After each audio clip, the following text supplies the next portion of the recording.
And we are live. Good evening, everybody, and welcome to Mishnah Mastery. We have got our live studio audience joining us on Zoom, and we can actually hear them because my computer is actually working. And we are delighted to have you on YouTube as well. Couple of housekeeping announcements before we start, just to say tonight's learning will be Louis Nishmas, will be for the elevation of the soul of Jeff's mother, of Maras Sarah Bas Reb Yaakov. So we wish Jeff a long life. We understand that's why he can't be with us live tonight on the Zoom. But tonight's learning should be a big zchus for Hanashama.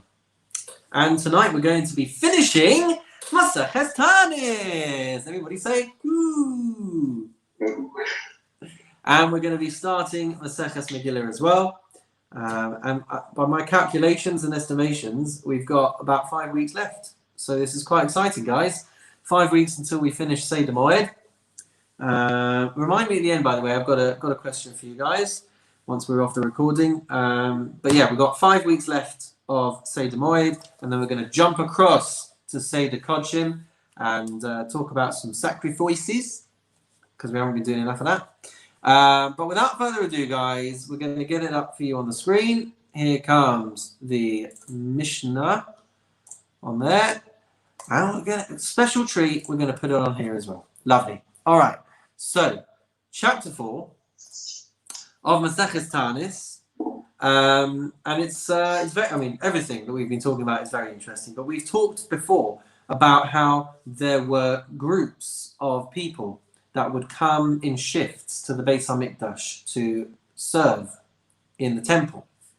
And what's interesting is that we're told about the fasts that went along with this experience.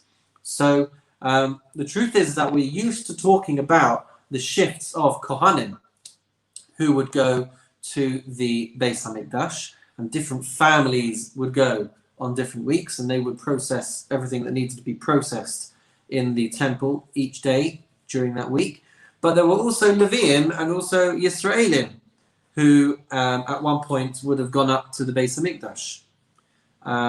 And we're also told that that 3 times in the year, on 3 occasions in the year, the Kohanim would duchen 4 times a day, at Shacharis, at Musaf, at Mincha, and Ne'ilah. And those were on these days of, well, we'll see when those times were.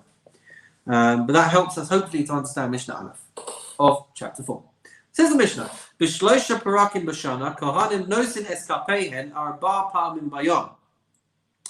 At 3 points in the year, the Kohanim would duchen nosin eskapeihen, nesias kapayim is the term for, the official term for what we call duchening. So the raising of their hands, as you can see on the screen there. So on 3 occasions in the year, the Kohanim would duchen 4 times in a day. B'shacharis, in the morning, at the time of the morning prayer. B'musaf, the additional prayer. Mincha, the afternoon prayer. U'v'ne'ilas sha'arim, and towards the end of the day, as they are about to close the gates, what we call ne'ilah. Ne'ilah means locking, so it's when they were locking the gates. And what are these 3 times? The Mishnah tells us, the Taanit, when there were fasted days, such as due to a lack of rain, when the structure of the day was very serious, like Yom Kippur. So there was a time of Ne'ilah on those days. Uvama Amados, which are the points, the guard watches, or whatever you would like to call them, the non-priestly watches, as they say on the screen there, but the shifts of Yisraelim coming to the Beis HaMikdash. And as we'll see, there was a whole thing that they would do. We're going to be seeing it in the next Mishnah, reading the story of creation of Bereshis. Yom Kippurim, and Yom Kippur is the 3rd day when the Kohanim would duchen 4 times a day. Shacharis, Musaf, Mincha, and Ne'ilah. So that's our first Mishnah. And so now let's have a look at what these Ma'amados were. The times when the Yisraelim would also come to the Beis HaMikdash. Says the Mishnah, Mishnah base. Eluhein Ma'amados. These are the Ma'amados, the non-priestly watches, the shifts of Yisraelim. Lefi Shneimar, because as it says in the Pasuk in Bamidbar, chapter 28, Saves b'nei Yisrael va'amarta elehem, command the children of Israel and say to them, Es korbani lachmi, which is, by the way, the Torah reading on Rosh Chodesh as well. But it says, my offering of food, say to them, Es korbani lachmi, my offering of food, which then goes on to say, well, we'll just read the verse on the screen as it says, my offering of food, which is presented to me, made by a fire of a sweet savor of taste to me, you shall guard the sacrifice to me in its due season, which is teaching us that the Korban Taanit, the daily sacrifice, was a community Korban that applied to every member of the Jewish people, to which the Mishnah asks, V'chi heach korbano shel adam karev, v'hu eino omed al gabav. So how can it be that Korban could be offered and they're not standing next to it? So because you can't have the entire Jewish people in the Beis HaMikdash standing next to the public sacrifice of the Korban Taanit, so the Mishnah is asking, in some ways, I guess, hypothetically, how could, if this bread offering is being brought on behalf of all of the Jewish people, how can they all be standing there? So the Mishnah answers, Hiskin Nevi'im Harishonim, so the early prophets instituted Esrim va'arba mashmaros. They instituted 24 shifts, or they divided Kohanim into 24 shifts, and continues the Mishnah, I'll call Mishmar, every one of these shifts of Kohanim, Hayam Mamad B'Yerushalayim Shel Kohanim, Shel Levim, Shel Yisraelim. There was also an allocation made to a group of Leviim to be in Yerushalayim as well, and of Yisraelim, of the Israelites. And so they would be there to represent the entire community. When it came time for these different shifts to arrive in Yerushalayim and to go up to Yerushalayim, Kohanim Uleviim Olim Yerushalayim, the Kohanim and the Levites would go up to Jerusalem, the Yisrael Shabbat Mishmar, and the Israelites who were in that particular shift, Miskansin La'arehem V'Korin B'Maaseh Bereshis, and the Israelites would seem assemble in their own towns and read Maaseh Bereshis, and would read the account of creation. And that, I believe, according to my notes here, is because there's a strong connection between prayer and sacrifices for sustaining the world, as does the continuous act of creation that also sustains the world. So it seems that there was this expectation of the Yisraelim in shifts to be assigned as a kind of representation for the Jewish people for a given week. Says the Mishnah Gimel, and this is the reason why we're reading about this in Maseches Taanit. The people of these shifts would fast 4 days in the course of a week, from Monday until Thursday. They would not fast on the Friday, on Erev Shabbos, in order to give honor to Shabbos, so that they wouldn't be fasting as Shabbos is coming in. And they wouldn't fast on the Sunday either.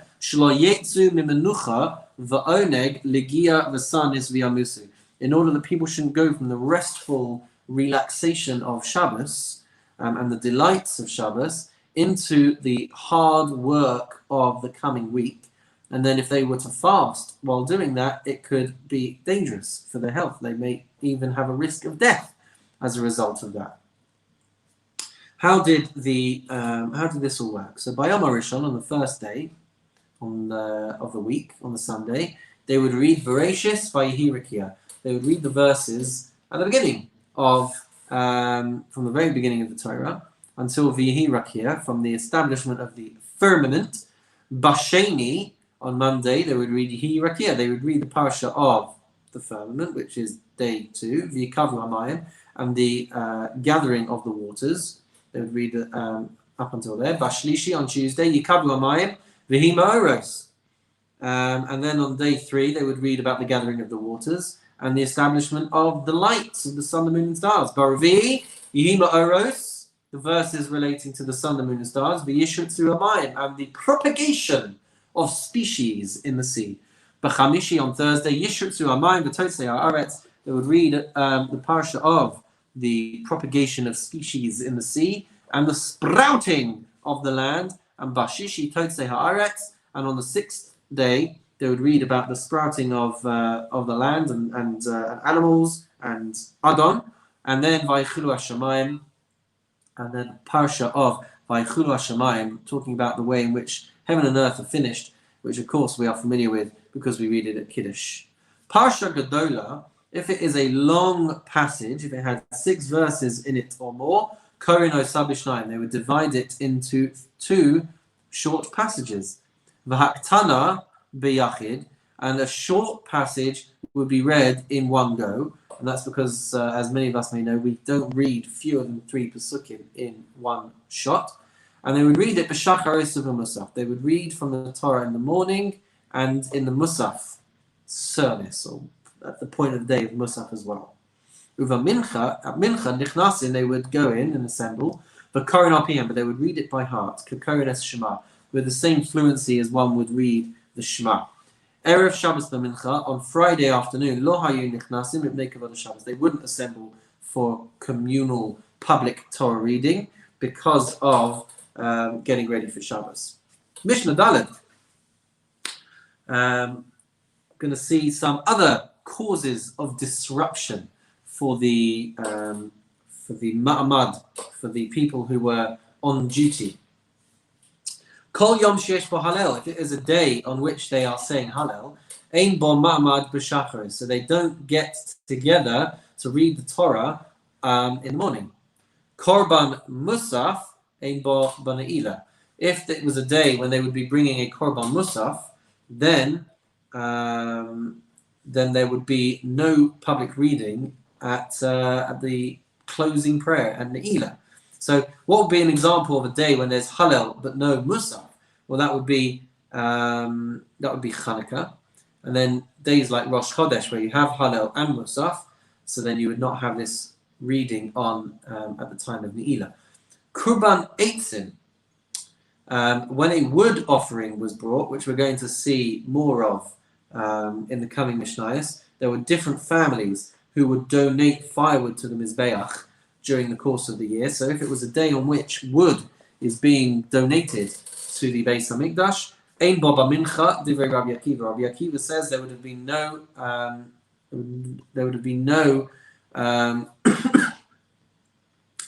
service or whatever at the time of Mincha. Amar lo Ben Azai. Ben Azai said to him, Kach haya Rabbi Yeshua Sheina. This is how Rabbi Yeshua teaches this halacha. Korban Musaf, Ein Baba Mincha. If it was a day on which there was a Korban Musaf, then there would be no gathering of the Ma'amados in the afternoon. Korban Eitzim, if it was a day on which the wood was being offered, Ein Baba Ne'ilah, then there would be no gathering at the time of Ne'ilah. Chazar Rabbi Akiva liyos shona keben Azai. Actually, when Rabbi Akiva heard this, he retracted and taught in accordance with the ruling of Ben Azai. As we move on to Mishnah Hay, so we were mentioning about the Korban Eitzim, the donations of wood. So it's interesting. What we're going to see is that the different family, I believe there were, we'll check this, but I believe there were 9 families who donated wood at different points of the year, and some would donate more than others. So this is going to be quite precise in how long the wood would last. That they were giving. Says the Mishnah. No, we've just done that one. Mishnah Hey. Zman atzei kohanim v'ha'am tisha. The number of times that there were donations made of wood were 9. There were 9 times when these families would bring a wood donation. But echad b'Nisan, on the first day of Nisan. So I believe some of these families were Kohanim and some of these families were plebs like the rest of us. So on the first of Nisan, B'nai Arach ben Yehuda. the descendants of Arach ben Yehuda would bring their contribution of wood. And this would last 3 months and 20 days. So what date is it? 3 months and 20 days after the 1st of Nisan? Come on, wake up, guys. I'll tell you. The 20th of Tammuz, continues the Mishnah. But Esrim b'Tammuz, on the 20th of Tammuz, B'nai David ben Yehuda, the family, the descendants of David ben Yehuda, would bring. How long did that last? 14 days. Continues the Mishnah. B'chamisha ba'av, which is 14 days later, B'nai Farosh ben Yehuda, the descendants of Parosh ben Yehuda, would bring. That would last 2 days. B'shiva ba, on the 17th of Av, B'nai Yonadav ben Rechav, the descendants of Yonadav ben Rechav, who are actually descendants of Yitro, according to my notes. There you go. Ties in with this week's parasha. So that would last 3 days. But Asaraba, on the 10th of Tammuz, B'nai Sana'a ben Binyamin, the descendants of Sana'a ben Binyamin would bring, and that would last 5 days. B'chamisha Asaba, on the 10th of where are we at? Tammuz, B'nai Zatu ben Yehuda, the family of Zatu ben Yehuda would bring. V'imayim Kohanim Leviim, and with them would be other Kohanim and Leviim. V'chol mi shata b'shivta, and anyone who were not sure which tribe they were from. Uvenei gonvei Eli b'nei kotzei kitzios, and as well as that, the b'nei gonvei Eli, which you would translate perhaps as the stealer of hatchets, which is referring to at the time of Yerovam, who lived during the temple times. There were people who would pretend that they were going to chop wood when really they had fruits in their baskets which were hidden in order that they could take them up to Yerushalayim to bring to offer up Bikurim. So these people, B'nai Gonvei Eli and B'nai Kotzei Ketzios, who would bring large baskets of dried fruits and pretended that they were taking them to the fields to dry them further. So the descendants of these people would come along at this time as well. Continues the Mishnah, but Esrim on the 20th day of Tammuz, B'nai Fachas Moav ben Yehuda, the descendants of Pachas Moav, the son of Yehuda, would come. Be'esrim be'elu, on the 20th of Elul, B'nai Adin ben Yehuda, the descendants of Adin ben Yehuda would come, and that would last 3 months and 10 days. Be'echad be'teves, Shagu b'nai Farosh Shnia, the descendants of Parosh would come back again, and they would give an amount that would last 3 months. So it seems that this may be because originally they only came with a very small amount, and then they wanted to come back with more, and so they fixed themselves into the calendar with another date so that they could bring more, and that would last up until Be'echad B'Nisan, so another 3 months there. Be'echad B'Teves, the Mishnah finishes off on the first day of Teves, Lo Hayah Bo Ma'amad. There was no Ma'amad, this non-priestly shift, and that's because it was during Hanukkah. Shahaya Bo Halel, because it was a day when they would say Halel, and the Korban Musaf, because it was Rosh Chodesh, there was a Korban Musaf. The Korban Eitzim, and it was a day on which there was a wood offering. So 3 reasons there why it would disrupt the Ma'amad shift of being able to read the Torah publicly. Continues the Mishnah in Mishnah Vav. So this is going to be quite famous to some of us. The 5 things that happened on the 17th of Tammuz and the 9th of Av. The 5 big events, calamitous occasions that happened on these 2 days, which establish it as 2 extreme days of mourning and 2 fast days, permanent fast days for the Jewish people. So the Mishnah says, Chamisha Davarim Eru Es Avotenu, B'Shiva Asa B'Tammuz, V'Chamisha B'Tisha B'Av. There were 5 things that happened to our forefathers, to our ancestors on the 17th day of Tammuz, and 5 disasters that happened on Tisha B'Av, on the 9th of Av. We start with Shiva b'Sav Tammuz. The Shiva b'Sav Tammuz, on the 17th day of Tammuz, it was the day when Nishtabru Haluchos. It was the day when Moses smashed the first set of tablets. Uvotal HaTamid, and it was the day when the Korban Tamid ceased to be brought at the time of the siege on Yerushalayim, because they did not have access to sheep. So that was the day on which we no longer brought Korban Tamids in the time of the Second Temple. V'havka'ah ha'ir, it was the day at the time of the second Beis HaMikdash when the wall of Yerushalayim was pierced by our enemies. The Soraf Apostomus Esotora, it was a day when Apostomus publicly burnt a Torah scroll. Vehemed Selem the Heichal, and it was the day when Menashe put an idol into the Heichal, into the inner chamber of the Beis HaMikdash. But Tisha B'Av, on the 9th day of Av, Nigzar Lavosenu Shlo Yikansu La'aretz. It was the time in the Torah of the Chet HaMeraglim, of the time of the spies who came back with a false report, and everybody panicked. And as a result of that, Hashem decreed that that the generation would not be allowed to enter into Eretz Yisrael, and they had to spend 40 years wandering in the wilderness. The Charav Abayis Barushona, it was the day of the destruction of the first temple, Uvashnia, and it was the day of destruction of the second temple. The first in the days of Nebuchadnezzar and the Babylonians, and the second in the days of the Romans. V'nilkada Beitar, and it was the day on which Beitar was captured and destroyed. The day when Bar Kokhba was killed, and with that ending the hope of any further revolt. V'nechor Shaha'ir, and it was the day on which the city of Yerushalayim and the Beis HaMikdash was plowed over, a sign that it was not going to be rebuilt. And the Mishnah finishes off, Mishnah Nichnas Av, when the month of Av begins, Ma'atin b'simcha, one decreases the amount of simcha, and that is why our mourning of the 3 weeks intensifies as we reach the 9 days, the first 9 days of Av.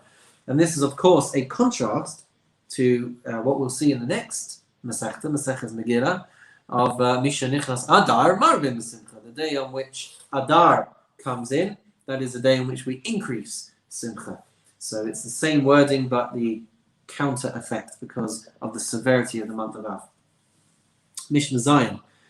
Says the Mishnah, Shabbos Shechal Tisha B'Av Liyos B'Tocha, the week on which Tisha B'Av is going to fall, which we otherwise known as Shavua Shechal Bo.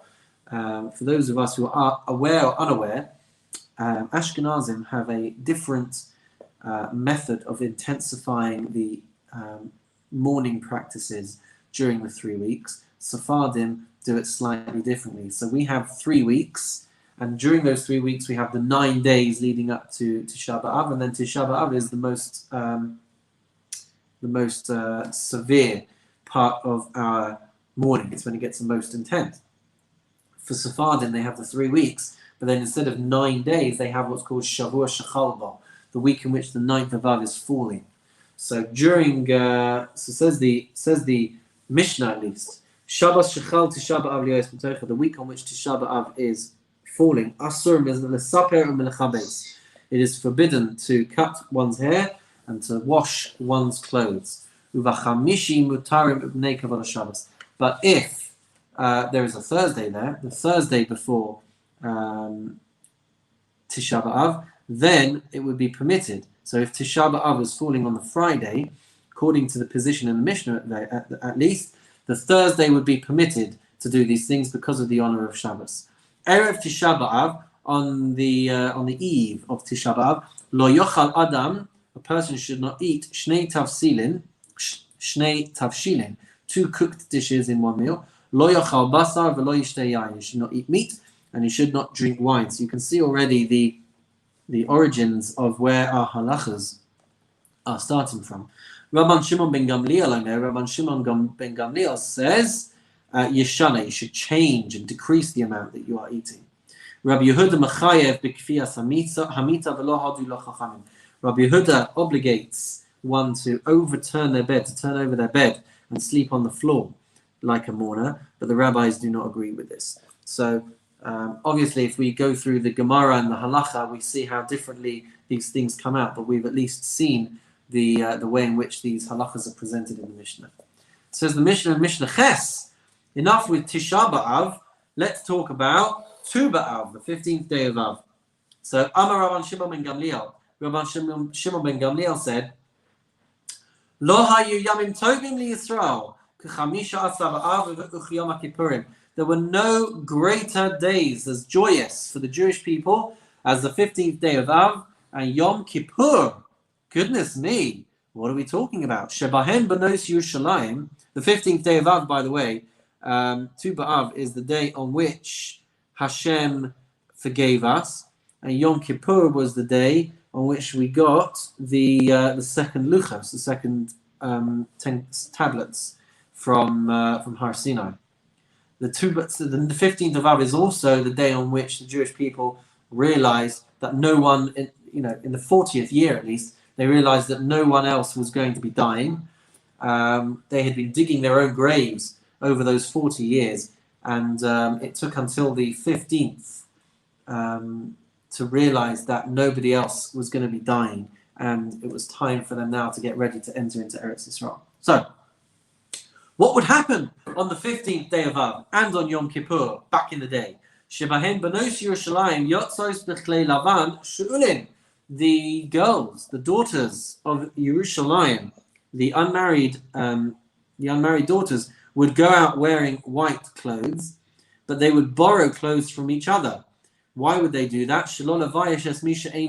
In order that no one would really know who was rich and who was poor. So they'd all swap their clothes. So a rich girl may borrow clothes from a poor girl may borrow clothes from a rich girl, and that way anyone seeing them would not know for certain who was rich and who was poor, and that leveled the playing field, I guess.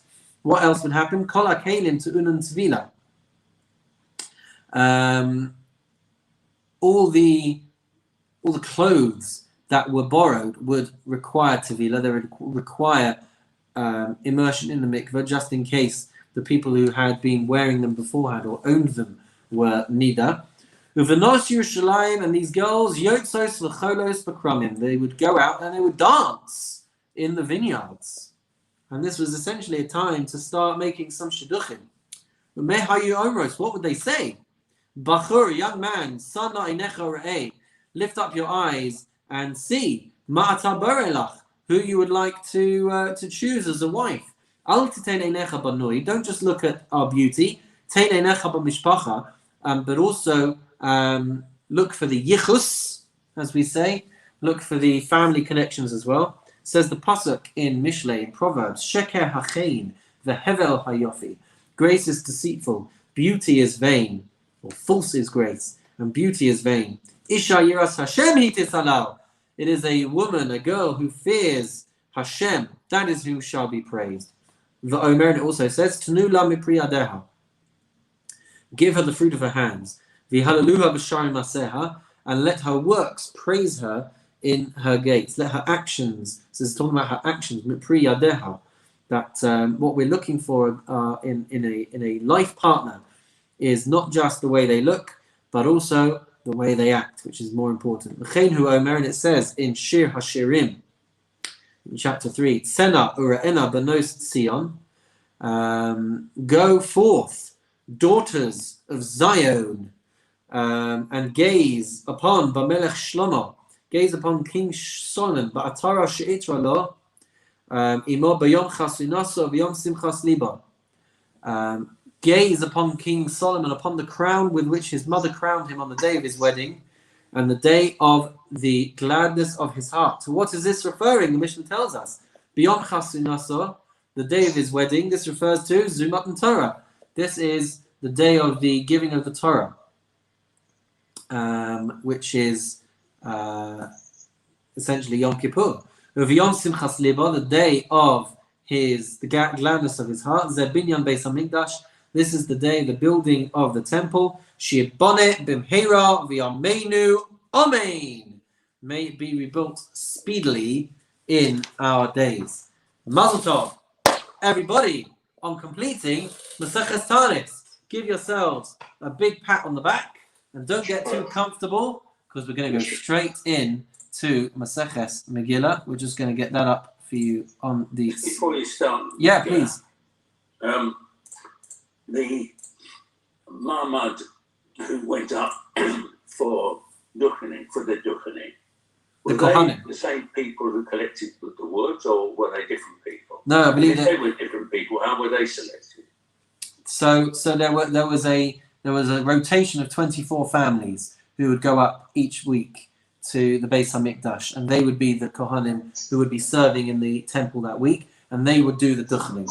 Separate to that, it seems that there were these 9 families who brought donations of wood to the Beis Hamikdash, and separate to that were the shifts of Leviim that would come and guard the site of the Beis Hamikdash during the given week, and separate to that were the Ma'amados, who were the Yisraelim, who I thought they'd gone up to the Beis Hamikdash, but actually we read earlier that they stayed in their towns, it seemed, and they were just the appointees representing the entire Jewish community who would read the story of Bereshis at those times, and the those occasions would be disrupted depending on if it was a day of Hallel, a day of Musaf, whatever it might be. So that means that when the Kohanim were duchening, there was no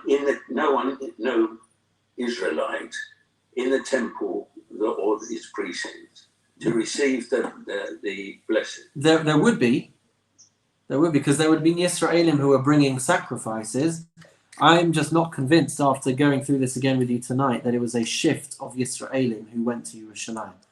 I can't say that with certainty because they said that they stayed in their cities. That was what we read at the beginning. But I thought originally that they went up to Yerushalayim. Yeah, but I thought that they were not the ones that were selected would sit in their cities. Yeah. And read Bereshis. But there would have been people nonetheless who would have been around and maybe even come purposely to the Beis Hamikdash for it, if they lived in proximity. But even if not, the Kohanim duchen for the entire Jewish people, and however it works, these shifts kind of represented the entire Jewish people for in all intents and purposes. So we also just mentioned at the end of Taanit over there the day of the day of the chasana, the day of the wedding being Matan Torah, and I believe Yom Simchas Libo as well, the happiness in the heart, would refer, I guess, to the 15th of Av, which is the day on which the Hashem forgave the Jewish people. So one thing we forgot to say, repeat with me: Nishlama Maseches Tanis. Nishlama Maseches Tanis. Nishlama Maseches Tanis. We have completed Maseches Tanis. And Mazel Tov, everybody, on that amazing achievement. And let's dive right in to Maseches Megillah, which, whereas we saw with Maseches Tanis, talked about everything apart from fast days as we know them, but now we're going to be focusing primarily on the halachas of Megillah and the halachas of Purim. We will see in this chapter areas in which it digresses very radically, but in the main we'll at least have some kind of being on point with Purim. And how fortunate are we that we're going to finish this Masechta well in advance of Purim as well. So there we go.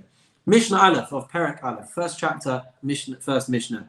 The times when one can read Megillah Esther. So we're familiar that Purim is on the 14th of Adar or on the 15th of Adar. If you live in a walled city, we're going to see all of that. But what we're also going to see is that there would have been some instances where the Megillah would be read on the 13th of Adar, the 12th of Adar, and even as early as the 11th of Adar. So that's how the Mishnah starts off. Megillah nikres Achad Asar, B'Shnei Asar, B'Shlosha Asar, B'Arba Asar, B'Chamisha Asar. The Megillah could potentially be read on the 11th of Adar, 12th, 13th, 14th, or 15th. Lo Pachos V'Lo Yoter. It would never be read before that, and it would never be read after that. How does it work out? Krachin Hamukafin, Choma Mimos Yeshua Binun. If a person was living in a krach, in a city that was surrounded by a wall that could be traced back to the days of Yehoshua bin Nun. So this is on account of the fact that Shushan, where the miracle of Purim happened, was a city that had a wall, and they celebrated on the 15th, as we see in the Megillah. So because of that, all walled cities, to give respect to all of the walled cities in Eretz Yisrael that may have been destroyed by this point, they actually back up the date to the days of Yeshua ben Nun, and all of those cities can be included to celebrate Purim on the 15th. So says the Mishnah, these cities that were surrounded by walls from the times of Yeshua, Korim b'chamisha asar, they would read on the 15th.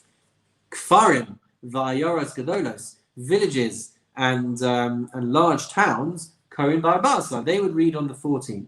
Elashak kfarim makdimim liyom ha'knisa. However, the villages, which were very central locations for people coming from peripheral locations, so the rabbis, the sages, instituted that you would be allowed to read the Megillah on a day of Yom HaKnisa, a day of assembly, a day when many people would visit those towns in order to attend the market. Monday and Thursday were the market days, and they were the days when the based in of these towns would be meeting. And so people who lived outside in these remote locations would come to the towns, and in order to enable them to hear Megillah successfully, the sages permitted saying the Megillah on these days, even if it was not on Purim itself. So now we're going to see how all of that works. So strap in, guys, because this is where we've got to start using our brains a little bit. Says the Mishnah in Mishnah base, Ketzad, how would it work that you could be reading as early as the 11th of Adar? Says the Mishnah, so we start with the day of Purim on the 14th, falling on a Monday. Okay, so Monday the 14th is going to be a market day. Brilliant. So the Mishnah says, Kafarim va'ayaros gedolos, so the villages and the big towns, Korim babayom. Everybody can read on the 14th because everyone from outside can come in to hear the Megillah on a market day. Umukafos choma lamachar, and the walled cities can read the following day on the 15th. Chalihiyos b'shlishi or b'revi. What happens if the 14th day is falling on a Tuesday or a Wednesday? Well, if it's falling on a Tuesday or a Wednesday, then anyone outside of those, living in these remote villages, they can't get in to be able to hear the Megillah. So they're going to need a different day to be able to hear Megillah. So the Mishnah says, Kafarim makdimin liyom ha'knisa. The villages would be allowed to bring the reading of Megillah forward to these market days, which would mean that if the 14th is on Tuesday, they'll read it on the 13th. And if the 14th is on a Wednesday, then they'll read it on the 12th. So that's how you can have the Megillah being read as early as the 12th. Va'ayoros gedolos korin babayom. The big towns, they can read it on the day, because there's enough people who are not needing any greater service than that, and so they can read it on the 14th. Umukafos choma lamachar. And the walled cities can read it on the 15th, the following day, depending on whether it starts on Tuesday or Wednesday, so they read it on Wednesday or Thursday. Chaliyos b'chamishi. If the 14th is on the Thursday, well then the 15th is going to be on a Friday. But anyway, so if the 14th is on a Thursday, brilliant, that's a market day. Kafarim va'ayoros gedolos korim babayom. The villages and the large towns can all read it on the 14th. Umukafos chom el-machar. And the walled cities can read it on the Friday, on the 15th. What about Chal Lihiyos Erev Shabbos? What if the 14th is falling on a Friday? Well, if the 14th is falling on a Friday, that's also going to mean that the 15th is falling on a Shabbos. So, first of all, we're going to bring the Megillah forward for all those coming from outside. Kafarim makdimin liyom ha'knisa. The villages are going to read it on the market day, on the day of assembly, which is Thursday, which is going to be the... Yes, but why? Okay, that's why. Which is going to be the 13th. Va'ayoros gedolos umukafos choma. So both the big towns and also the walled cities, korim babayom, they're going to read it on the 14th. So no one's reading it on the 15th if the 15th is falling on Shabbos. What about, says the Mishnah, Chali Yos b'Shabbos? What if the 14th is coming out on Shabbos? If the 14th is coming out on Shabbos, we can't be reading the Megillah. It means the 15th is on a Sunday, but let's focus on the 14th for now. So the 14th is on a Shabbos. So what date is going to be the earliest market day? So Shabbos the 14th, Friday the 13th, Thursday the 12th. So Kafarim va'ayaros gedolos makdimin v'korin liyom haknisa. So the villages and the large towns are going to come forward to the 12th to read the Megillah. Umukafos chomel machar. And the walled cities can read it on Sunday the 15th. Chal hiyos achar haShabbos. Okay, guys, what happens if Purim 14th is falling on a Sunday? Well, first of all, you can't delay. You're not going to go the next day for market day. We're bringing it forward. So what date do we have now? So Sunday the 14th, Shabbos the 13th, Friday the 12th. You've got to bring it all the way forward to Thursday the 11th, so that the peripheral villagers would be able to hear Megillah on a market day. So if the 14th is on a Sunday, Kafarim Makdim Liyom Knisa, the villages where the markets are happening are going to bring it all the way forward to the 11th. Va'ayaros Gedolis Korin Babayam, and the big towns can read it on the 14th. Umukavos Chom Alamachar, and the walled cities can read it on Monday, the 15th of Adar. So there we go. It's a bit of a brain teaser, but we got it. Mishnah Gimel. What is considered a village and what is considered a large unwalled city? So the villages would have read earlier because they did not have a proficient Bal Koreh. That's why we're always bringing them forward to market days, or because maybe they would not have a minyan. So let's have a look at how the Mishnah defines these different types of towns. Ezohi Igredola. What is considered a large town? Kol sheyesh ba'asara batlanim. It would be a town or a city in which there are at least 10 batlanim, which the Mishnah translates as idlers, which my notes translate as people who sit in the Beis HaMidrash all day. Pachos nikam, but if there were fewer than that, Hare Zekfar, then it has a status of a village. So even if there are a lot of people living there, if they do not have this, I guess you could call it a guaranteed minyan, then it has the status of a kfar. Be'elu amru, about these, it would say makdimin v'lo ma'achrin, that we bring the reading forward and we don't delay it. We don't push it off till after. Aval zman atzei kohanim, but when it comes to the time of donating wood to the Beis HaMikdash, v'tisha b'av, and when it comes to the fast of the 9th of Av, v'chagiga, and when it comes to the festival peace offering that was brought on the Chagim, v'hakel, and the mitzvah of assembling at the Beis HaMikdash, bringing the entire Jewish people to hear a public reading by the king, says the Mishnah, on these occasions, ma'acharin v'lo makdimin. If Shabbos is getting in the way of these things, we postpone them until after Shabbos and we don't bring them forward. Which is why if the Tisha B'Av is falling on a Shabbos, we don't bring it forward, we postpone it till the following day. Even though we say that you bring Megillah reading forward and not postpone it, mutarin behesped uvatanios umatanos la'evyonim. You would be allowed to eulogize, which you wouldn't be allowed to do on the 14th. Uvatanios, you'd be allowed to fast, which you wouldn't be allowed to do on the 14th. Umatanos la'evyonim, and you would be allowed to give the gifts for the poor people, which is one of the mitzvahs of Purim. You'd be allowed to bring that forward as well. Omar Rabbi Yehuda. Rabbi Yehuda said, Eimasai, when is this? When are we saying that that the Megillah is being brought forward? Makom shenichnasin b'sheni v'chamishi. If it's a place where people are actually coming in on a Monday or a Thursday. If it's a place where people are not coming in to these towns on a Monday or a Thursday, then they would have to mark the occasion and they would have to read the Megillah only on the 14th day of Adar. Mishnah Daled. Mishnah Daled is talking about the mitzvahs of Purim with relation to Adar Sheni. So in a year where we are calling it a leap year and an extra month of Adar is being instituted, how do we divvy up? How do we celebrate and mark Purim?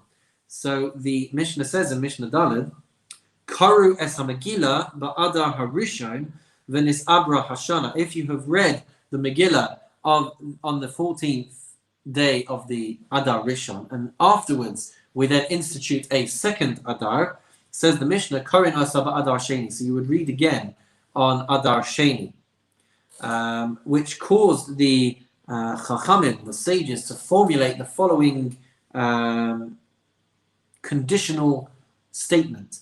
Ein bein Adar Harishon and Adar Sheni. There is no difference between Adar Rishon and Adar Sheni, except for Ella Kriyas HaMegillah u'Matanas Le'Evyonim, except for the reading of the Megillah and distributing the gifts to the poor, which are performed in the second Adar and not in the first. Which is why when we have a leap year, we celebrate Purim and we do the mitzvot in Adar Sheni, not in Adar Rishon. And because we've had this structure, this phrasing of Ein Bein, there is no difference between Adar Rishon and Adar Sheni, we now digress hugely to talk about different areas in which this kind of textual structure would apply as well. So what we're going to see now for the next few Mishnayos are more statements of Ein Bein. There is no difference between this and that. So the first one that we're going to start with, digressing entirely from the halachas of the Megillah, we're going to be comparing and contrasting two things which are similar, following on from this structure.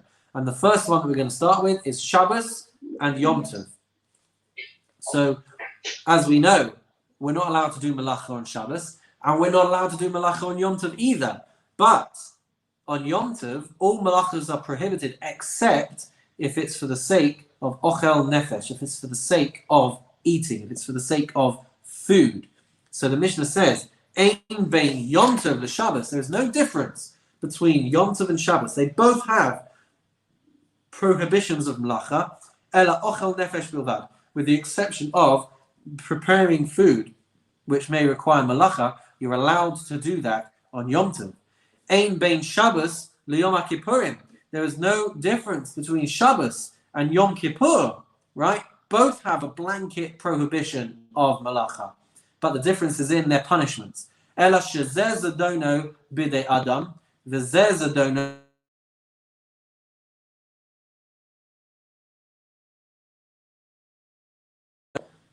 On Shabbos, if a person violates a Malacha intentionally, their punishment rests at the hands of Beis Din. V'zeh zadono b'kares. But on Yom Kippur, a person who violates intentionally, their punishment rests in the hands of Hashem, of Kares, a spiritual excision. Which is an amazing concept, because what it means is a person who willingly violates Shabbos, which would have the punishment of skila, of being stoned. What we're saying is, it's a huge deal to violate Malacha on Shabbos. It is more strict than Yom Kippur, and it is more strict than Yom Tov. So actually, in the structure of punishments, one of the worst things that we can do is to willingly violate Shabbos. Mishnah Vav. Ein bein hamudar hana'ar mechaveira lamudar mimenu ma'acha. Okay, so over here we're dealing with people who are making a promise, making a vow that they are going to forbid themselves from different types of benefit. So ein bein hamudar hana'ar mechaveira. If a person makes a promise, a vow, that they are not going to have any benefit from their friend, lamuda mimenu ma'achal, or a person who swears that they're not going to have any benefit from their food. So what's the difference? What are the boundaries that they are now imposing upon themselves?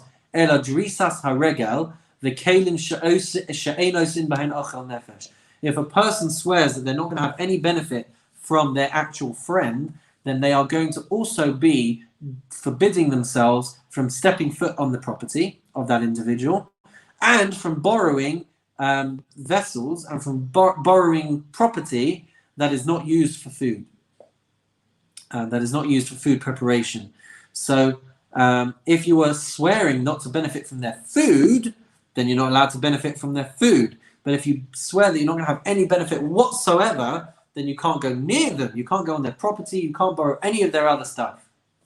Ein bein nedarim lenedavos. What is the difference between a neder, a vow, and a nedava? So what is the difference if you consecrate as a vow a animal to the Beis Hamikdash, or if you consecrate it as a gift, as a voluntary contribution? What is the difference between these two different types of pledges? So if you pledge an animal for a korban, as a voluntary korban, and the animal gets lost or stolen, you don't have to replace the animal. But if you're obligating it as a neder, as a vow, as a promise, and you're saying you are going to bring something to the Beis Hamikdash, then if you lose it, you are going to have to replace it. So ein bein nedarim lenedavos. There's no difference fundamentally between a neder, a vowed offering, and a voluntary offering. Ela she'an nedarim chayav b'acharayusim. If it's a neder, if it's a vowed korban, then if it gets lost, you're going to have to replace it. Unadavos eino chayav b'acharayusim. But if it's a voluntary one, then you have no responsibility to replace it if anything was to happen. If it got lost or if it died, then you would not have to replace it if it was a voluntary offering. Okay, guys. Mishnah Zion. We're doing okay for time, but let's try and step it up again. So we're going to be talking here about a zav, which is a person who has a type of discharge. I don't know if it's a gonorrheal discharge per se, but it's an unpleasant discharge which would impose on them levels of tumah. So if a person was to have one discharge of zav, then they're going to be tameh for that day, and they would need to go to the mikveh that day, and then they would be tahor again at night. If a person has two discharges, either one each day for 2 days, or they have two in one go, then they're going to be impure for 7 days, and they're going to have to go to the mikveh in the evening. If a person has three discharges, either one over 3 days, or two on one day and one on another day, then they're going to have to be, they're called a zav gadol, I think, but that's like the full-blown zav status, which means they're going to be tummy for 7 days, they're going to have to go to the mikveh, they're going to have to bring korbanos on day 8, comprised of 2 birds, a chatas and an ola. So when we say ein bein zav haro'eh shtei re'iyos lero'eh shalosh, there is no difference between a zav who sees for 2 sightings to a zav who sees for 3 sightings, ela korban. The difference is that on day 8 they're going to have to bring this korban. Then we go on to discuss different types of a metzora. Okay, so someone who has a blemish on their skin, which they get checked by a kohen, right? They get soras on their body somewhere, and they come to kohen, and the kohen declares them a metzora. Then there's a process. If it's definitively soras, they're going to be called a metzora muchlat, a definite, confirmed sighting of soras. They become a metzora. Others maybe need to be confined. That's called a metzora muskar. They are confined for a week, maybe 2, to see how the spot of soras develops. So the Mishnah says, ein bein metzora muskar and metzora muchlat. There is no difference between a confined metzora and a confirmed metzora. Ella peria ufrima. A person who is a confirmed metzora is going to have to shave their head and is going to have to tear up their clothes. They're going to have to let their hair grow as long as they are a metzora. And once they are confirmed and decided as a actual metzora, then they're going to have to tear their clothing. Ein bein tahor mitoch hesker le tahor mitoch hechle. There is no difference between a metzora. It translates it there as a leper, but I don't like to use that word because it's not leprosy, but it's how we often translate it. So there is no difference between a person emerging as a pure individual now after their quarantine, l'tahor mitoch hechlet, than someone who is purified from a state of confirmed leprosy, ela tiglachas v'tziporim. A person who is a muchlat is going to have to shave their head and is going to have to bring 2 birds in the Beis Hamikdash. A muskar, someone who is just confined and then the spot disappears, they are going to have to immerse themselves and their clothing, but they don't have to go through the official confirmed Metzora purification sacrifice process. Mishnah Ches. Ein bein safarim letefillin and mezuzas. There is no difference in terms of sanctity, I guess, between a Sefer Torah, Torah scroll, and the parchments inside tefillin and mezuzas, ela shasfarim nichtavim b'chol lashon, except for the fact that Torah scrolls can be written in any language and would retain some sanctity. Tefillin and mezuzas, the parchments, einon nichtavin ela ashuris. You could only write in the Ashurit Hebrew, as we are familiar with. But a Sefer Torah can be written in any lashon, and that's because of these 70 scholars who were commanded by a Greek ruler to translate the Torah into Greek. So it's a fascinating sugya, but you'd have to see the Gemara for that. Rabban Shimon ben Gamliel says, "Af b'sfarim lo hitziru sheyichtavu eli avanis." According to Rabbi Shimon ben Gamliel, Torah scrolls may be written only in Hebrew or only written in Greek. So he doesn't allow for it to be written in any language to retain its sanctity. But as I say, it's a fascinating episode in our history, and one which we're not going to go into fully now.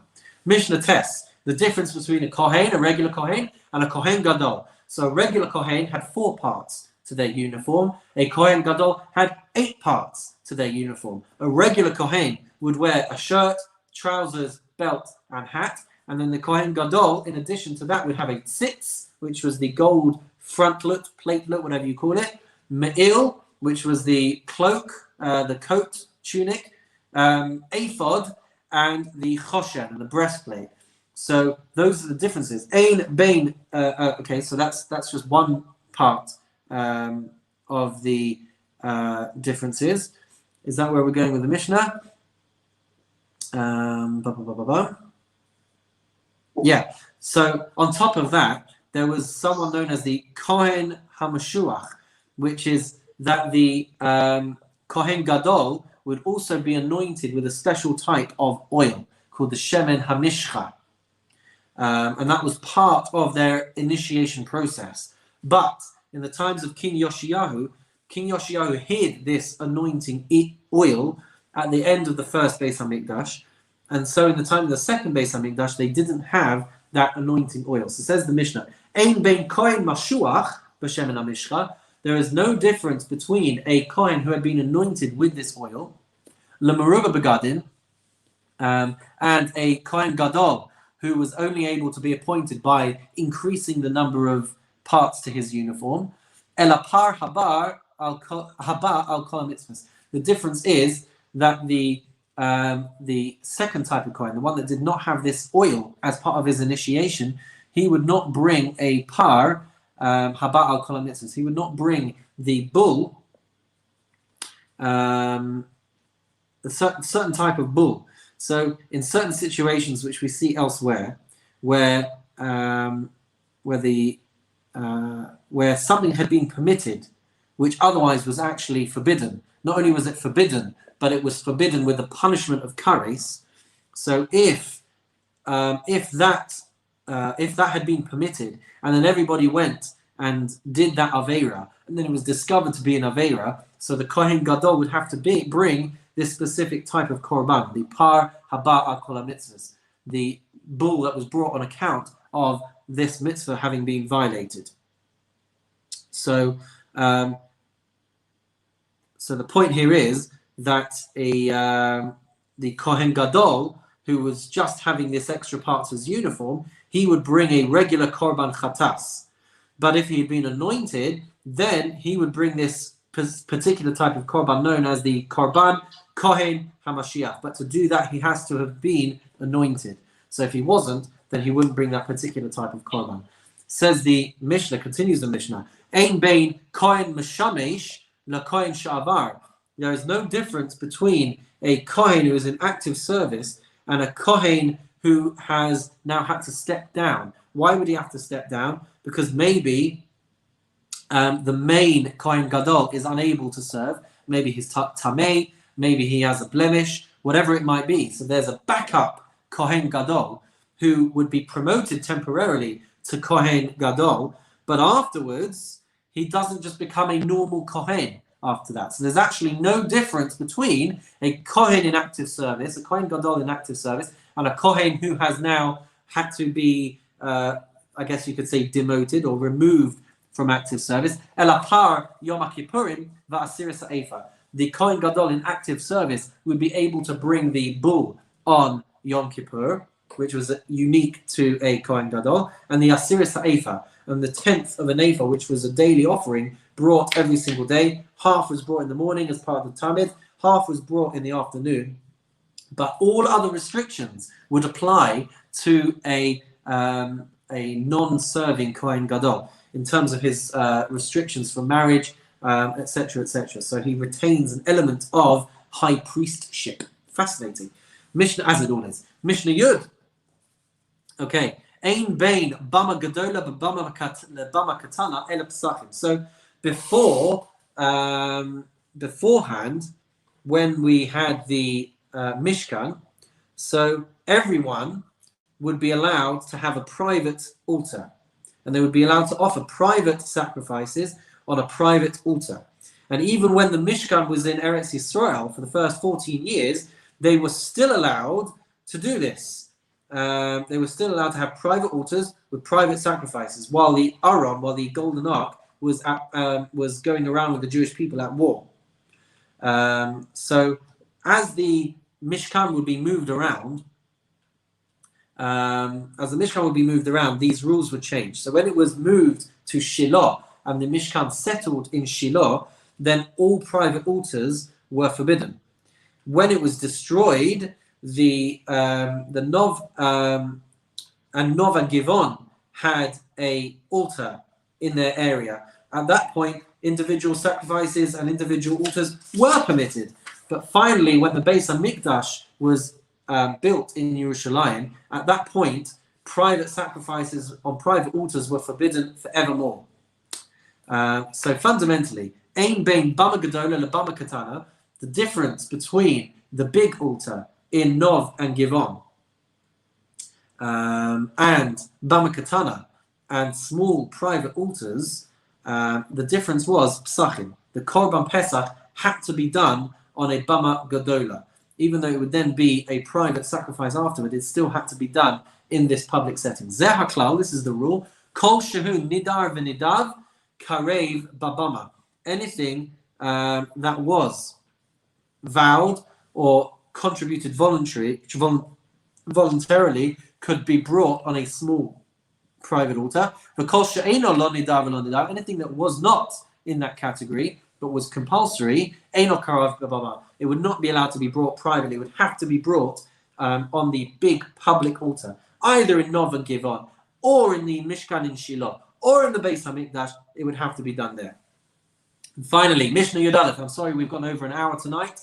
Following on from our differences in Shiloh and Yerushalayim, the Mishnah finishes off the differences between the Kedusha of Shiloh, where the Mishkan was. And in fact, if you have a look at the main shul in Shiloh today, it's built to look like the Mishkan. Beautiful shul. I've been there. I have cousins who live there. And so the difference between the sanctity of Shiloh and the Beis HaMikdash in Yerushalayim, says the Mishnah, to finish off chapter 1, Ein bein Shiloh Yerushalayim, our final Ein bein. There is no difference between Shiloh and Yerushalayim. Ela shebeshiloh, except in Shiloh, ochlim kodshim kalin, u'maaseh sheni b'chol ha'ro'eh. You would be able to eat kodshim kalin, so that would mean a peace offering, thanksgiving offering, the bechor, the firstborn animals, and a korban pesach. You'd be allowed to eat those where b'chol ha'ro'eh, anywhere that you can still see Shiloh, anywhere that overlooks Shiloh. With Yerushalayim, but with Yerushalayim, your only option was to eat all of these sacrifices, even though they were the lighter sacrifices. Lifnim min hachoma. You had to eat it within the confines, within the walls of Yerushalayim. V'kan, both Shiloh and Yerushalayim, Kodshe Kodshim Ne'echalin Lifnim Minaklayim, the more severe sacrifices, the guilt offerings, the sin offerings, etc., these would have to be eaten within the confines. Calls it there the hangings, meaning within the perimeter of either the Mishkan or the Beis Hamikdash. Kedushas Shiloh yesh achareha heta. With regards to the sanctity of Shiloh, after the Mishkan was destroyed, there was permission to sacrifice on private altars, as we said before. But Kedushas Yerushalayim is everlasting. The sanctity of Yerushalayim is everlasting, and even though we don't have the Beis Hamikdash, ein achareha heta, there is no permission to sacrifice private sacrifices on private altars. Thus concludes Perek Rishon of Maseches Megillah. Mazel tov, everybody, on finishing the first chapter, and we'll see you next week as we try, all being well, to blitz through the other 3 chapters. That's going to be the hope. We'll have to wait and see what happens. Daven for us. In the meantime, we wish you a wonderful and meaningful night.